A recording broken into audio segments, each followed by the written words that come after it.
Hello everyone, I welcome you in this session. और इस session के अंदर हम डिस्कस करने वाले हैं पेपर 5 के PYQs को देखेंगे। UPPSC का जो पेपर 5 है उसके प्रीवियस ईयर क्वेश्चंस जो हैं उनको हम देखेंगे।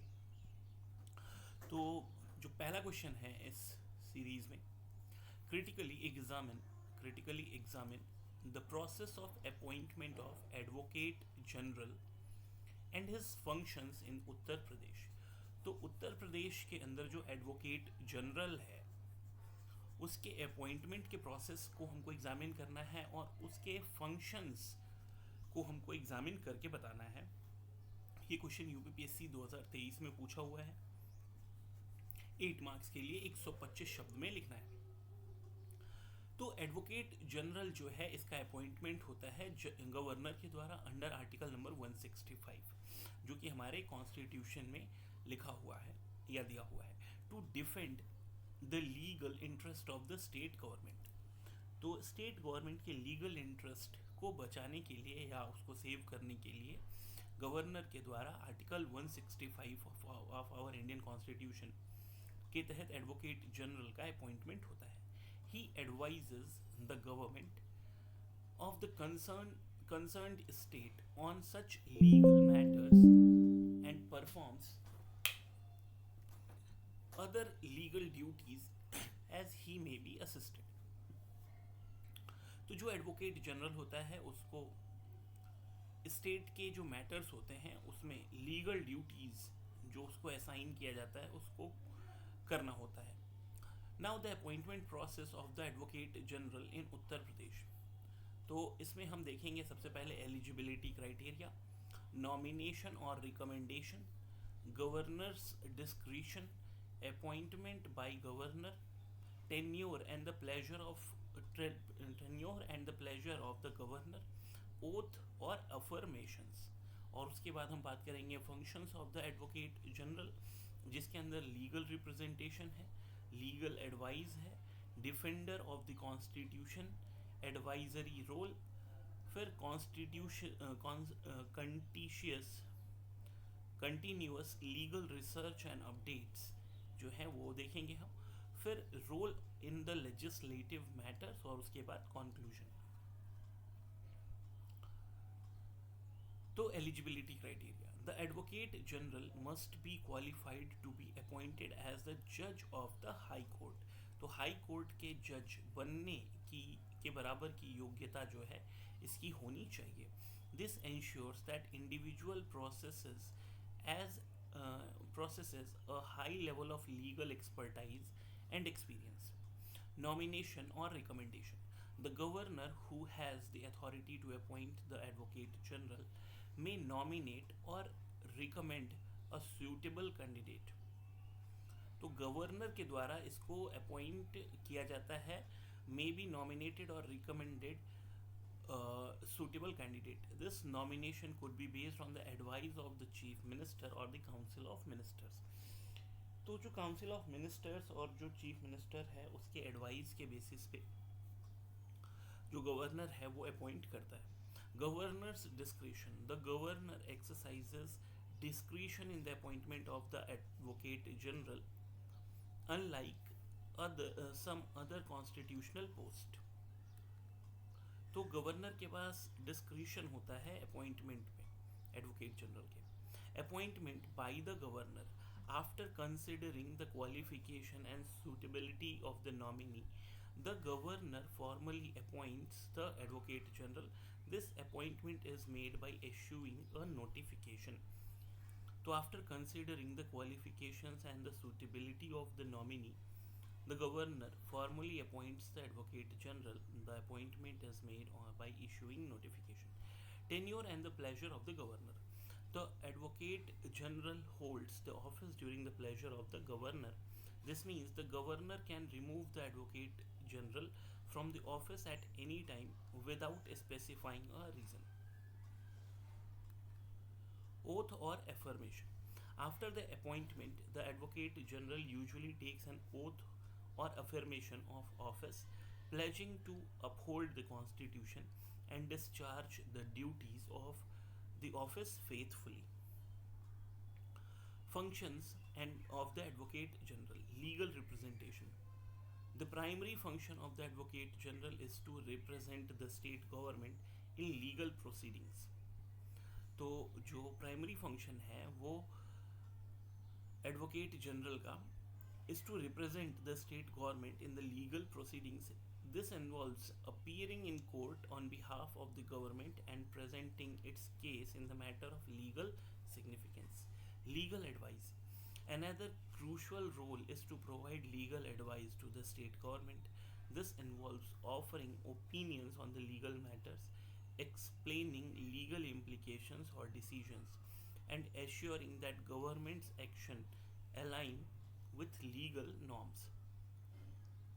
Defender of the Constitution. The Advocate General is tasked with upholding the Constitution. This includes safeguarding the legal interest of the state and ensuring that government action adheres to constitutional principles. Advisory role. The Advocate General acts as the legal advisor to the various state departments, offering guidance on the legal issues that may arise on the course of administrative functions. And next point is continuous legal research and updates. To effectively discharge their duty, the Advocate General must stay abreast of legal development, precedents, and emerging jurisprudence at both state and national level. तो continuous legal research and updates में क्या होगा? To effectively discharge their duty the advocate general must stay abreast of legal development proceedings and emerging jurisprudence at both state and the national level. This necessitates continuous legal research and updates to provide informed legal counsel. Role in the legislative matters. The Advocate General might also be involved in the legislative matters, providing legal opinion on proposed bills, interpreting existing laws, and censuring the legislative actions conform to constitutional provisions and legal principles.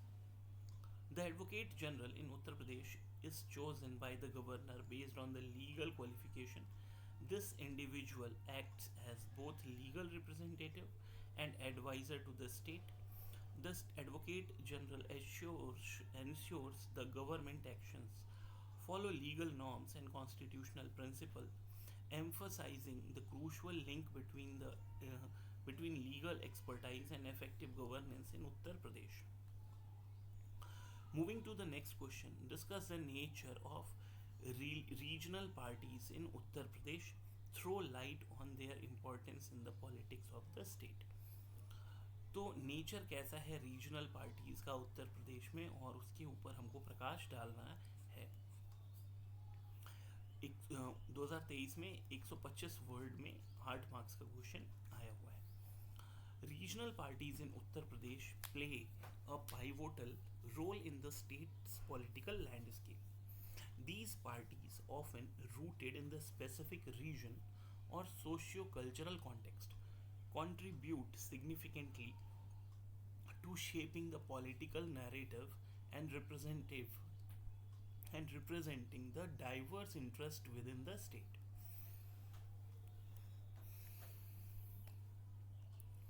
Nature of the regional parties, तो nature कैसा होता है इनका? तो regional identity होती है, socio cultural focus होता है इनका, नीश पॉलिटिकल पॉलिसी एजेंडाज होते हैं, डिसेंट्रलाइज्ड लीडरशिप होता है, strong grass root presence. Importance की बात करें, इम्पोर्टेंस इन उत्तर प्रदेश, तो representation of diverse interest, role in coalition politics, mobilizing voter based, influence on policy making, check on centralization of power, electoral competition and pluralism। उसके बाद conclusion आएगा। तो nature of the regional parties में regional identity, regional parties in Uttar Pradesh often emerge from a specific cultural, linguistic or geographical background. They aim to represent and address the concerns of their representative regions, fostering a sense of identity among the local population. Socio-cultural focus. These parties tend to focus on issues that are deeply embedded in the socio-cultural fabric of the state. They may advocate for protection of the regional languages, cultural heritage, and the promotion of the local traditions. So these parties tend to focus on the issues that are deeply embedded in the socio-cultural fabric of the state. They may advocate for the protection of the regional languages, cultural heritage, and the promotion of local traditions. Regional parties frequently adopt a niche policy agenda that directly addresses the unique challenges faced by their constituencies. This allows them to appeal to a specific voter base with targeted promises and initiative. Decentralized leadership. Unlike national parties, regional parties often have a decentralized leadership structure. Leaders at the regional level have considerable autonomy, enabling them to respond more effectively to local issues. Strong grassroots presence.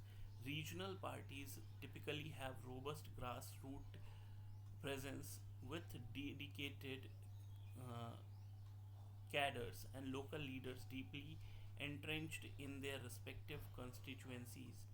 This grassroots network enables them to connect with voters at the grassroots level and mobilize support during elections. Importance in Uttar Pradesh politics. Representation of the diverse interest. Uttar Pradesh is a diverse state with varied linguistic, cultural, and economic characteristics.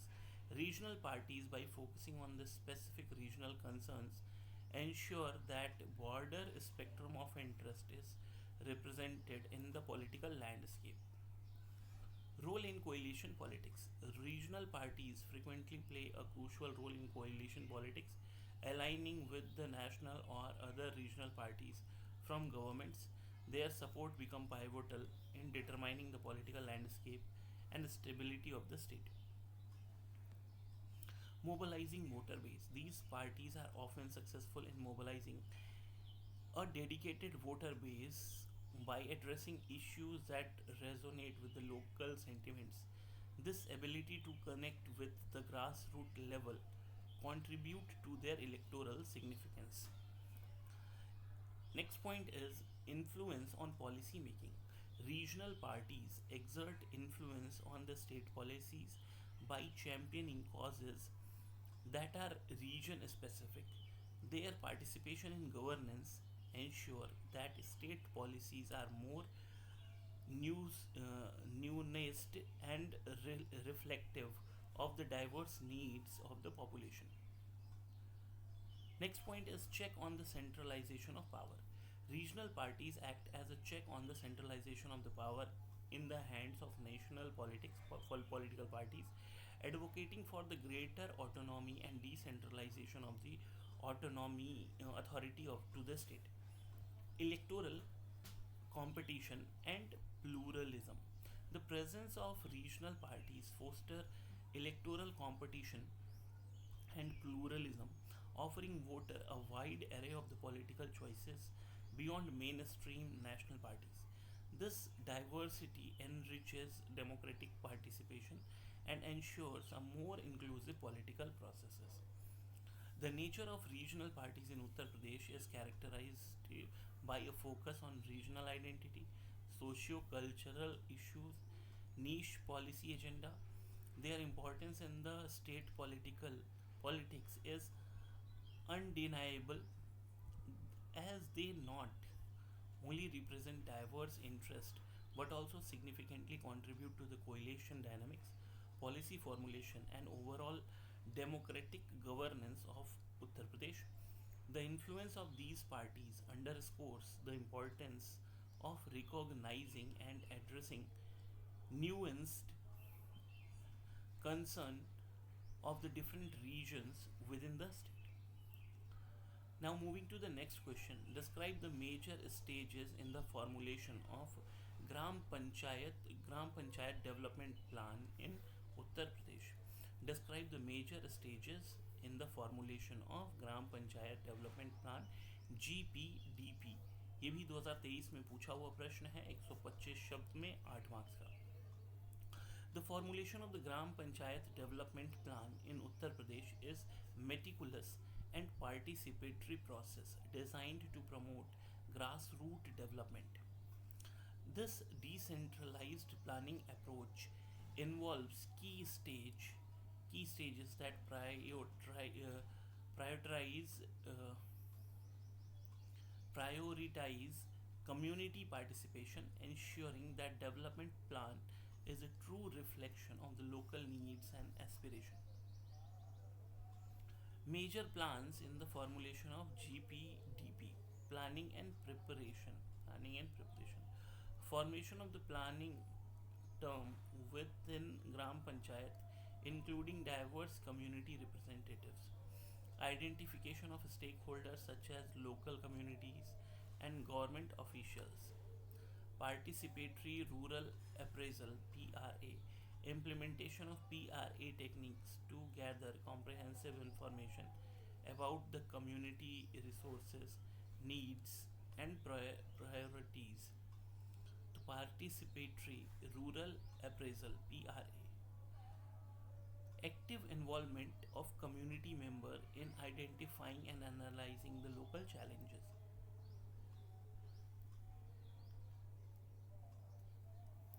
Village development need assessment. To village development needs assessment.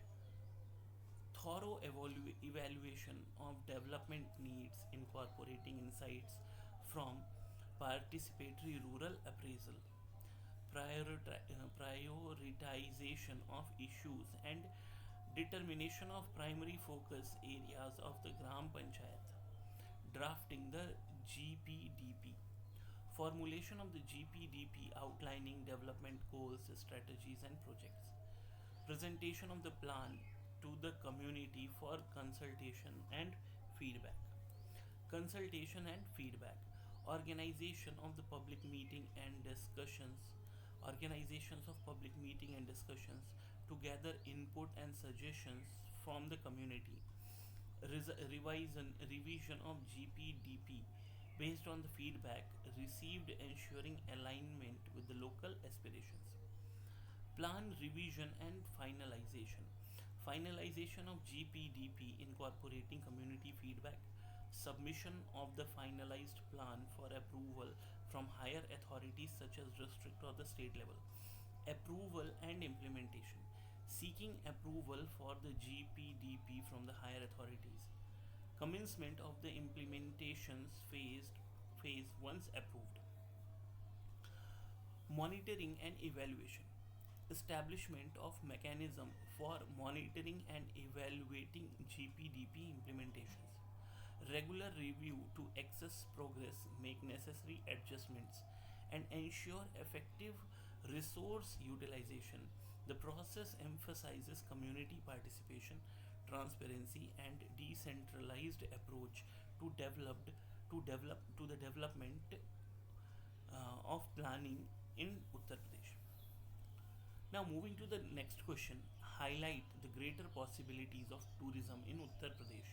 ये भी 125 शब्द में 2023 में पूछा हुआ है 8 marks का. तो highlight the greater possibilities of tourism in Uttar Pradesh. तो Uttar Pradesh holds significant potential for tourism. The state is not only the home to the historical and religious sites but also boasts natural beauty and vibrant cultural heritage. तो some of the greater possibilities of tourism in Uttar Pradesh. पहला है historical and cultural heritage, दूसरा है religious tourism, तीसरा है wildlife tourism, फिर culinary tourism, heritage walks and rural tourism. Various steps for development of tourism क्या है? Infrastructure development, promotion of lesser known destinations, cultural experiences, eco tourism. ये सारी चीज़ें जो है हम कर सकते हैं. तो हिस्टोरिकल एंड कल्चरल हेरिटेज में पहला नाम आता है ताजमहल का. The UNESCO World Heritage Site and one of the seven wonders of the world, the Taj Mahal is of Agra is a major tourist attraction. Forts and palaces. Uttar Pradesh is dotted with historical forts and palaces, including Agra's Fort Fatehpur Sikri and majestic Allahabad Fort. Religious tourism. Varanasi, the spiritual and the cultural capital of India. Varanasi is known for its ghats along river Ganga, ancient temple and religious rituals. Mathura and Vrindavan, the birthplace of Lord Krishna. Mathura and nearby town of Vrindavan attracts millions of pilgrims and tourists interest in rich mythology and religious significance. Kumbh Mela, held in Allahabad, Prayag, the Kumbh Mela is one of the largest religious gatherings in the world, attracting millions of devotees. It has the potential to be the major tourist draw. Wildlife tourism. It is located in the Tarai region. Dudhwa National Park is the home of diverse flora and fauna, including the Indian rhinoceros, tigers, and elephants. Wildlife enthusiasts could be drawn to such reserves. Culinary tourism. Uttar Pradesh offers rich culinary heritage with the famous dishes like kebab, biryani, sweets, and petha from Agra. Culinary enthusiasts can explore the diverse and delicious food options. Heritage walk and rural tourism. Initiatives promoting heritage walks in cities like Lucknow, Agra, and Varanasi, coupled with rural tourism experience, can showcase the traditional craft, art forms, and lifestyle of the region.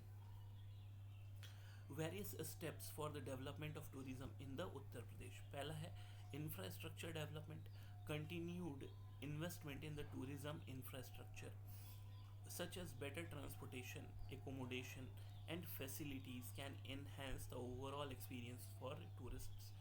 Promotion of lesser known destinations.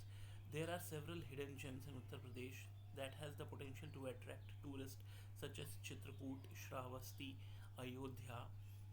Promoting these lesser known destinations can diversify tourism landscape. Cultural experiences. Promoting cultural events, festivals, and local performances can provide tourists with a deeper understanding of rich traditions and arts of Uttar Pradesh.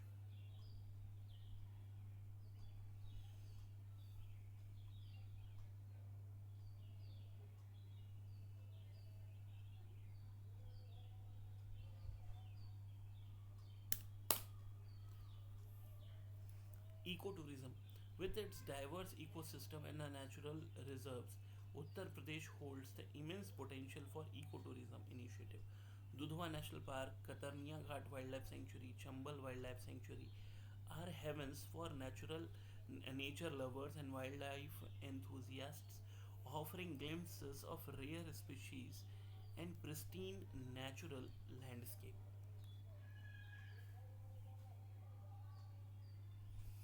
By leveraging their aspects and focusing on the sustainable and responsible tourism practices, Uttar Pradesh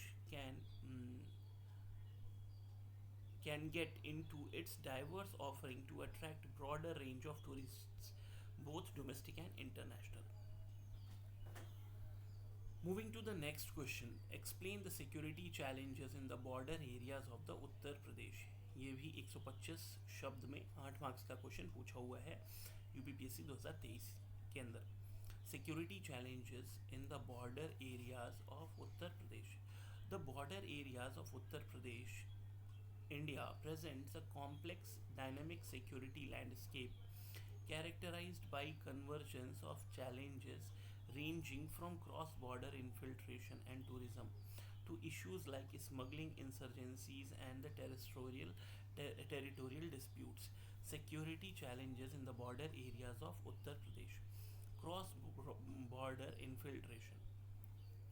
तो cross border infiltration है, terrorism है, narcotics and arm smuggling है, insurgency and extremism है, cross border disputes, illegal migration, infrastructure challenges, cattle and goods smuggling and transnational crimes. तो ये सारे facts जो हैं या फिर ये सारे जो हैं सिक्योरिटी चैलेंजेस हैं। तो security challenges in the border area क्या है? Cross border infiltration, terrorism, narcotics and arm smuggling, insurgency and extremism, cross border disputes, illegal migration, infrastructure challenges, cattle and goods smuggling, and transnational crime. तो cross border infiltration में Uttar Pradesh shares international borders with Nepal in the north, and cross-border infiltration poses a security challenge with the possibility of illegal activities including smuggling, human trafficking, and the movement of insurgents or criminal across the border. Terrorism. The threat of terrorism is a concern in the border areas. Terrorist elements may attempt to infiltrate the region, leading to the potential security risk. Security forces must remain vigilant to counter any such activities and prevent terrorist incidences. Narcotics and the arms smuggling. Proximity to the international border increases the risk of smuggling activities, including trafficking of narcotics and illegal arms.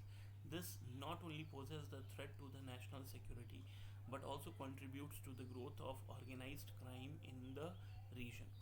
Insurgency and extremism. Some border areas may be vulnerable to insurgency or extremist activities.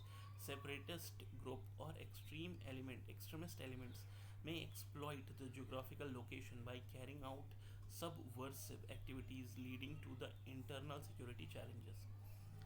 Cross-border disputes. The border area often witnesses disputes related to the territory, water resources, and other geopolitical issues. These disputes can escalate tension and may require diplomatic efforts and effective border management to maintain peace and security. Illegal migration. The porous nature of borders can contribute to the problem of illegal migration. This not only strains local resources but also have implications for law and order as well as poses a national security risk. Infrastructure challenges. Illegal infrastructure in some border areas can hinder effective surveillance and patrolling. Adequate infrastructure, including road communication network and border outpost, is essential to enhance the capability of the security forces. Cattle and the good smuggling. The movement of the smuggled goods include cattle across the border can contribute to the economic challenges and disrupt local communities. Efforts to control and regulate such activities are crucial for maintaining order.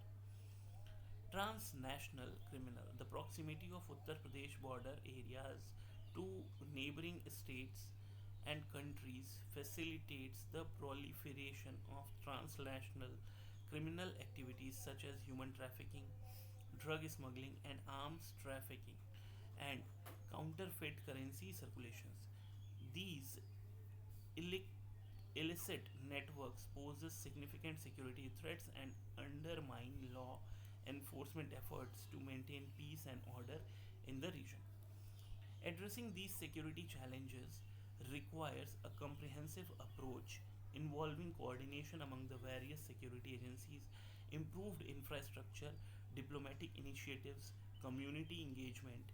It is important to note that the security landscape can change. The new challenges may emerge over time, necessitating continuous assessment and the adaptation of strategies.